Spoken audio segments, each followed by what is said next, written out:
కొండలో లావాని కిందకి పిలవకో. నీడై తిరుగుతుంటాడు, కనిపించడు.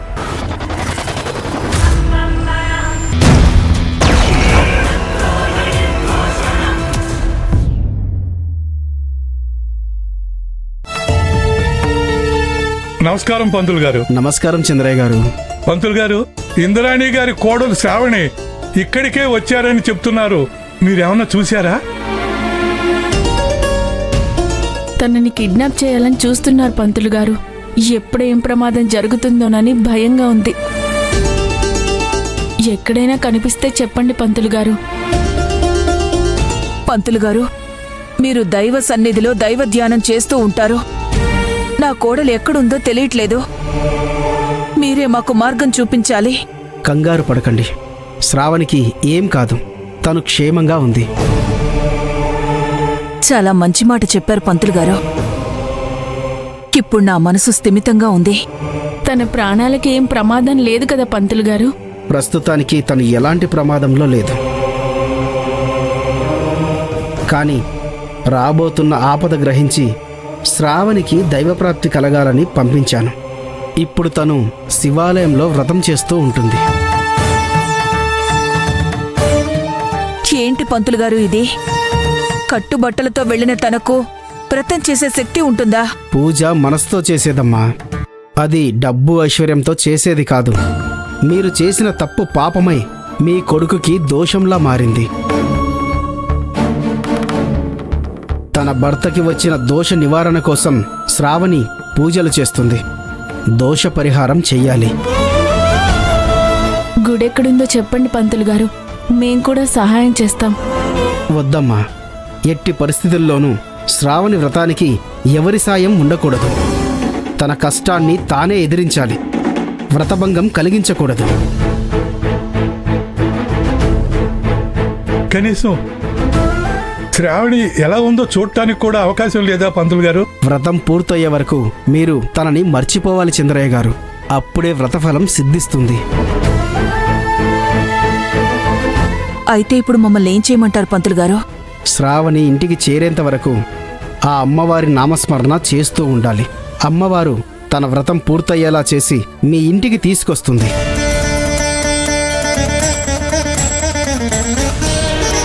అమ్మవారు కాపాడుతుంది.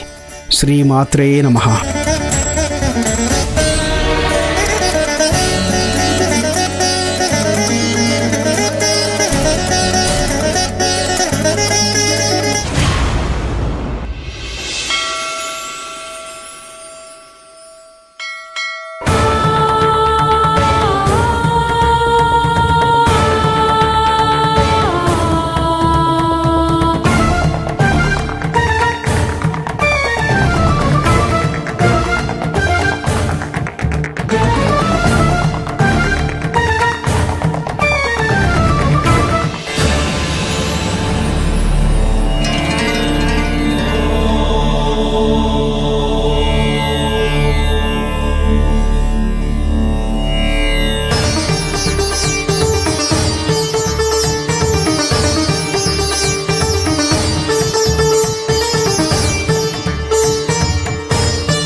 అయ్యయ్యో, అపచారం అపచారం.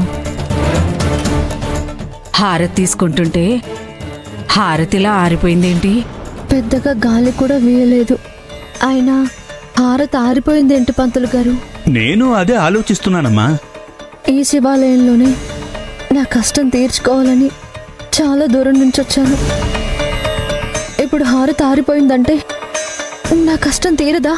నీకేం కాదమ్మా, భయపడకు. భయపడకుండా ఎలా ఉంటాను పంతులు గారు? హారతి ఆరిపోయిందంటే అశుభం సూచిస్తుందా? అయ్యో, నేను ఇప్పుడు ఏం చేయాలి? మళ్ళీ ఏదైనా ఆటంకం రాబోతోందా? నా కష్టం తీర్చుకోవడానికి వేరే మార్గం లేదా? చూడమ్మా, మన సహనాన్ని ఆ భగవంతుడు అప్పుడప్పుడు ఇలా పరీక్షిస్తుంటాడు. నువ్వేం కంగారు పడకు. ఒక్క నిమిషం అమ్మా, నేను ఇప్పుడే వస్తాను.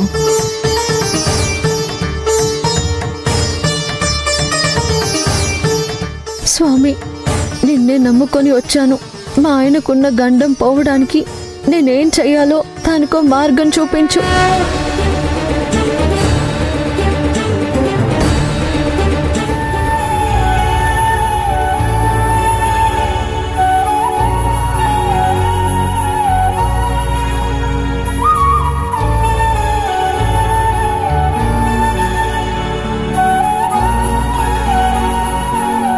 చంద్రయ్య, మరి నేను వెళ్ళిరానా? అసలే టైం అయింది. నేను శ్రావణి కోసం బయటకొచ్చానని తెలిస్తే ఆ సంధ్య విరుచుకు పడుతుంది. శ్రావణి క్షేమంగా ఉందని తెలిసింది కదమ్మా, అంతే చాలు. ఇంకా ఆ సంధ్య గురించి ఆలోచించకూడదు. శ్రావణి సమస్యలన్నీ తొలగిపోవాలి అంటే లాయర్తో మాట్లాడాలి. దాని గురించి ఆలోచించండి. వద్దు చంద్రయ్య, నగల కోసం ఇంద్రాణి ఏం చేయడానికైనా సిద్ధంగా ఉంది. విశ్వని దత్తత తీసుకోవడానికి కూడా అదే కారణమై ఉండాలి.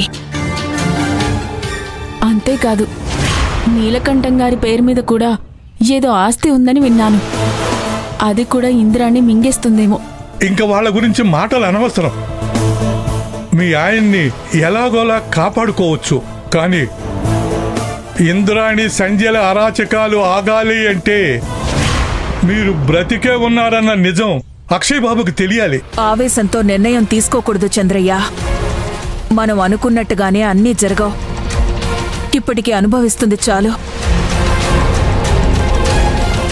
మా ఆయన్ని, నా కొడుకుని దూరం చేసుకుని బ్రతకలేను. ఆ సమయం వచ్చినప్పుడు అక్షయ్కి అన్నీ తెలుస్తాయి. ఇక నేను వెళ్ళొస్తాను.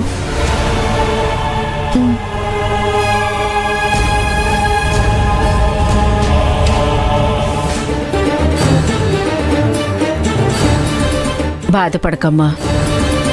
నీకు ఎంత పెద్ద సమస్యున్నా స్వామివారి సన్నిధిలో తీరిపోతుంది. నీలాంటి వాళ్ళు ఎంతో మంది ప్రతిరోజు ఇక్కడికొస్తారు. వచ్చిన వాళ్ళందరూ ఆ స్వామివారిని ప్రసన్నం చేసుకొని వాళ్ళ కష్టం తీర్చుకొని వెళ్ళిపోతారు. మంగళహారతి ఆరిపోయినందుకు ఏమవుతుందో ఏమోనని నువ్వు భయపడుతున్నావు కదూ. ఇదంతా స్వామివారి లీలలమ్మా, నువ్వు భయపడకు. చాలా రోజుల క్రితం ఒక ఆవిడ చావు బ్రతుకుల్లో ఉన్న తన బిడ్డని తీసుకుని ఇక్కడికి వచ్చింది. అప్పుడు ఏమైందో తెలుసా అమ్మా?